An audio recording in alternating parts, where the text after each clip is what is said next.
Why nobody wants to work anymore? Minimum wage, $7.25. Why is nobody applying for this job? Yeah, it's a real mystery. It's not nobody wants to work. It's nobody wants to work at the wage employers are willing to pay. You can work hard. Your reward is more hard work. And you'll make the same amount as people who just talk to coworkers and get nothing done. Exciting. Nothing I love more than an entry-level job demanding 4 years experience and a bachelor's degree. Rich and not working, okay? Poor and not working. Scandal. Nah, not taking a job for crap pay. Nobody wants to work equals everyone is smart enough not to take crap wages. A carpenter builds houses his whole career, yet not one is his. There's something deeply apocalyptic about this. Why are young men today refusing to work?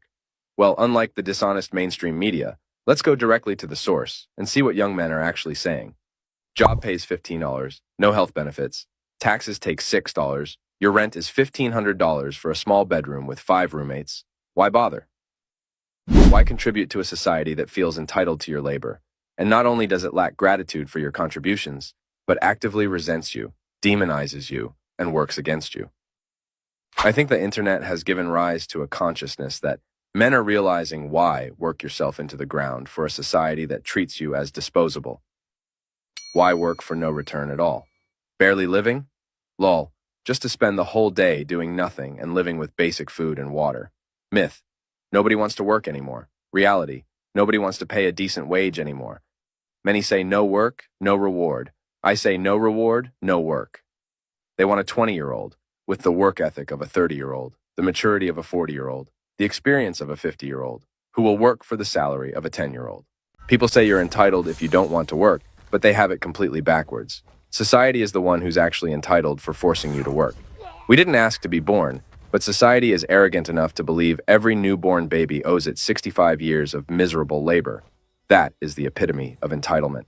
Imagine being so entitled you think all 8 billion humans on Earth owe you 65 years of work just because you exist. That's how spoiled and arrogant society is.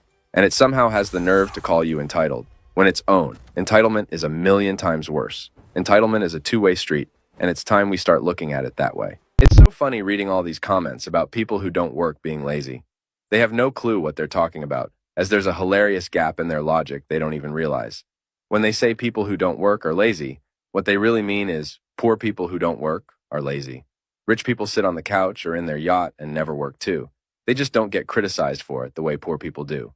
Oh, but they worked and saved up money. They've earned the right to relax. Wrong. Every year, the government spends billions of dollars bailing out the failed businesses of the rich. This is taxpayer money, and it far exceeds the money given to social programs to help the poor. So, who really is the welfare parasite leeching off taxpayer money here? Why are young men being criticized for turning their backs on society, when the real issue is that society first turned their backs on young men? Why is it that I'm entitled for not wanting to work for 10 euros an hour, but companies aren't considered entitled for only paying 10 euros an hour, when inflation has soared way beyond that? Why is it that society wants us to reproduce more, but makes the conditions for doing so literally impossible? Why is it that companies get to constantly verbally abuse employees, but when we clap back, we're the ones considered toxic?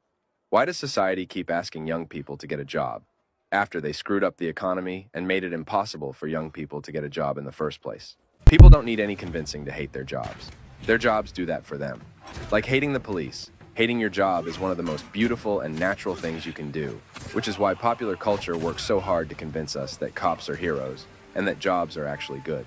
Sometimes, in order to survive daily life, we need to believe them. So, we spend a tremendous amount of time and energy telling ourselves that work is fine, even as the power used, waste created, and products manufactured in our work destroy the planet. But toxic repression isn't just bad for your mental health, it's terrible for your skin. Why not build a philosophy around material reality, that we hate our jobs, that our productivity is destroying the planet, instead of around some magical, idealistic notion about the dignity of our labors? Screw that. Your job sucks, and so does mine. The corporate workplace is legit the most toxic, abusive environment I've ever seen. Managers are constantly screaming and verbally abusing young employees to the point of crying, and they get away with this nonsense because for some reason, society tolerates it. And then they have the nerve to ask Gen Z why they don't want to work anymore. What kind of dumb question is this? This is literally like asking, why did you leave your screaming, verbally abusive ex? Here's what's really weird. Society knows this and will tell you to leave an abusive partner. But they'll shame you for being lazy for leaving an abusive workplace partner.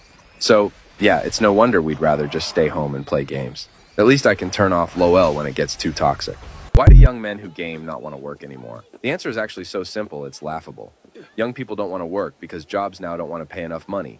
It's literally that simple. If I don't want to pay 10 euros for a pizza, then I don't get to buy the pizza. I can't demand the restaurant sell me the pizza for 5 euros and shame them for not wanting to sell cheap pizzas anymore. In the exact same way, if I don't want to work for 10 euros an hour, companies have to decide to either pay me more or accept that I'm not going to work for them. What makes them think they have the right to shame an entire generation for not wanting to accept their horrible low wages? Free market economics goes both ways. The media is constantly demonizing young men for playing video games. They always ask, why are young men gaming more and working less? This, however, is the wrong question to ask. The correct question they should ask is, how did we create such a miserable society where there's no point of working? Seriously, you're the ones who created this awful world we live in. The economy is screwed, it's impossible to find a job, living expenses continue to skyrocket out of control. And yeah, when you create such horrible economic conditions, of course, I'd rather just stay home and play games. I have a message for the media that always tries to shame us. We don't owe society anything. If you want us to contribute to society, then create a society that's worth contributing to. Don't ask me to get a job after you screwed up the economy so bad that it's impossible to even get a job.